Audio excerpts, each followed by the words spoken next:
Bonjour à toutes et à tous. Imaginez qu'on vous prouve noir sur blanc qu'il existe des vérités mathématiques que personne jamais ne pourra démontrer, pas par manque de génie, mais par une impossibilité de principe. C'est exactement ce qu'a fait Kurt Gödel en 1931, à seulement 25 ans.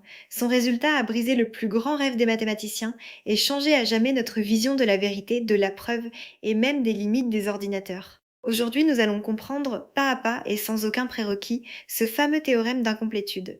Préparez-vous, ce que vous allez découvrir est vertigineux. Pour comprendre le choc, il faut remonter au début du XXe siècle. À cette époque, les mathématiques traversent une crise. On vient de découvrir des paradoxes troublants dans les fondements même de la discipline. Le grand mathématicien allemand David Hilbert lance alors un défi à toute la communauté. Reconstruire les mathématiques sur des bases parfaitement solides, à l'abri de toute contradiction. Son rêve est immense et magnifique. C'est dans ce contexte qu'un jeune logicien autrichien, Kurt Gödel, va prendre la parole lors d'un congrès en 1930 et faire voler ce rêve en éclats. En quoi consistait précisément le rêve de Hilbert? L'idée était de partir d'une petite liste de vérités de base évidentes qu'on appelle des axiomes, puis, en appliquant des règles logiques parfaitement mécaniques, de pouvoir démontrer à partir de ces axiomes absolument tous les théorèmes vrais. Hilbert voulait trois garanties. Premièrement, que le système ne se contredise jamais. Deuxièmement, qu'il permette de tout démontrer. Et troisièmement, qu'on puisse vérifier chaque preuve de façon automatique. Bref, une machine à fabriquer toutes les vérités mathématiques. Un édifice parfait, complet et sans faille. C'était l'ambition d'un siècle. Arrêtons-nous un instant sur ce qu'est un système formel, car c'est le cœur de l'affaire. Imaginez un jeu. Il a des pièces de départ, les axiomes, et il a des règles du jeu, les règles de déduction, qui disent comment passer d'énoncés déjà acquis à de nouveaux énoncés. Une démonstration, c'est simplement une suite d'étapes, chacune autorisée par une règle, qui mène des axiomes jusqu'au théorème. Tout est mécanique, sans intuition, sans astuce. En principe, une machine pourrait vérifier chaque étape. C'est cette rigueur absolue qui faisait la force du projet de Hilbert, et c'est précisément là que Gödel va frapper. Hilbert exigeait deux qualités essentielles de son système. La première, la cohérence. Un système est cohérent s'il ne peut jamais démontrer à la fois une chose et son contraire. Car si un système se contredit, il devient inutile. On peut alors y prouver n'importe quoi. La seconde qualité, la complétude. Un système est complet si, pour tout énoncé, il peut soit le démontrer, soit démontrer sa négation. Autrement dit, aucune vérité ne lui échappe. Le rêve, c'était d'avoir les deux à la fois, un système cohérent et complet. Gödel va montrer que c'est tout simplement impossible.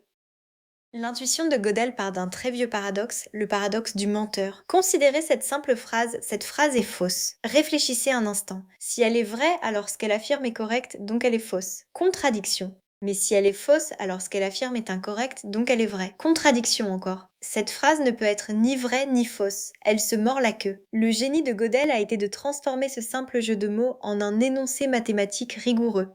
Il a fabriqué une phrase qui, au lieu de parler de sa vérité, parle de sa propre démontrabilité. Mais comment une formule mathématique pourrait-elle parler d'elle-même? Voici l'idée de génie, la fameuse numérotation de Gödel. Gödel a inventé un code. À chaque symbole, à chaque formule et même à chaque démonstration, il associe un numéro unique, un nombre entier. Désormais, parler d'une formule, c'est parler d'un nombre. Et comme les mathématiques savent parfaitement parler des nombres, elles peuvent maintenant indirectement parler de leur propre formule. Les énoncés mathématiques deviennent capables de se commenter eux-mêmes. C'est cette arithmétisation qui ouvre la porte à l'autoréférence et qui rend tout le théorème possible. Grâce à ce codage, Gödel construit une phrase très spéciale, qu'on appelle G. Traduite en français, cette phrase affirme «Cette affirmation n'est pas démontrable dans le système. Lisez-la bien, G parle d'elle-même et déclare qu'elle ne peut pas être prouvée». C'est l'écho mathématique exact du paradoxe du menteur, mais avec une différence cruciale. Là où le menteur parlait de vérité, G parle de démontrabilité, et ce petit changement fait toute la différence. Car au lieu de mener à une contradiction absurde, G va mener à une conclusion parfaitement logique, mais profondément dérangeante. Examinons maintenant ce qui arrive à cette phrase G qui dit «Je ne suis pas démontrable». Supposons d'abord que le système réussisse à démontrer G, alors G serait démontrable. Mais G affirme justement le contraire. Le système prouverait donc quelque chose de faux, il serait incohérent. Écartons cette possibilité en supposant le système cohérent. Donc le système ne peut pas démontrer G. Mais alors ce que G affirme, à savoir qu'elle n'est pas démontrable, devient exactement vrai. Nous avons donc une phrase qui est vraie et pourtant impossible à démontrer. Voilà le premier théorème d'incomplétude. Le rêve de Hilbert vient de s'effondrer. Prenons le temps de bien savourer ce paradoxe apparent, car c'est le cœur de tout. Comment une phrase peut-elle être à la fois vraie et indémontrable? Reprenons. J'ai dit, je ne suis pas démontrable. Nous avons établi que le système ne peut pas la démontrer. Donc ce qu'elle annonce est rigoureusement exact. Elle est bien non démontrable. Elle dit la vérité. Nous, en raisonnant de l'extérieur du système, nous voyons qu'elle est vraie. Mais le système, lui, enfermé dans ses règles, est incapable de l'établir. La vérité existe, elle nous crève les yeux, mais la preuve, elle, reste à jamais hors de portée. Gödel ne s'arrête pas là, il démontre un second théorème encore plus dévastateur. Souvenez-vous, Hilbert voulait surtout être certain que les mathématiques ne se contredisent jamais. Il espérait le prouver. Le second théorème de Gödel affirme ceci: un système cohérent ne peut jamais démontrer sa propre cohérence. Autrement dit, les mathématiques sont incapables de garantir par elles-mêmes qu'elles ne se contredisent pas. Pour en être sûr, il faudrait sortir du système et se placer dans un système plus puissant. Mais celui-ci aurait exactement le même problème. La certitude absolue recule à l'infini et reste à jamais inaccessible. La grande leçon de tout ceci tient en une phrase: être vrai et être démontrable sont deux choses différentes. Avant Gödel, on confondait les deux. On pensait que toute vérité mathématique finirait tôt ou tard par être prouvée. Gödel a montré que c'est faux. L'ensemble des énoncés vrais est strictement plus grand que l'ensemble des énoncés démontrables. Il existe tout autour de nous des vérités mathématiques bien réelles, mais éternellement privées de preuves. La vérité dépasse la démonstration. C'est une frontière que l'esprit humain ne pourra jamais franchir par la seule logique formelle. À ce stade, on se dit, il suffit d'ajouter G comme nouvel axiome. Si G est vrai, décrétons-la vraie, et le trou sera bouché. Mais c'est une illusion, car dès qu'on ajoute G, on obtient un système nouveau, certes plus riche. Et Gödel nous dit que ce nouveau système, lui aussi, possède sa propre phrase indémontrable, une nouvelle G qui lui échappe à son tour. On peut recommencer autant qu'on veut. À chaque fois qu'on bouche un trou, un nouveau trou apparaît. L'incomplétude n'est pas un défaut qu'on pourrait corriger. C'est une propriété inévitable inscrite dans la nature même de tout système assez puissant pour faire de l'arithmétique. Quelques années plus tard, un autre génie, Alan Turing, prolonge l'idée de Gödel dans le monde des machines. Il pose une question simple. Peut-on écrire un programme capable de prédire pour n'importe quel autre programme s'il finira par s'arrêter ou s'il tournera pour toujours? La réponse de Turing est non. Un tel programme universel ne peut pas exister. C'est le célèbre problème de l'arrêt.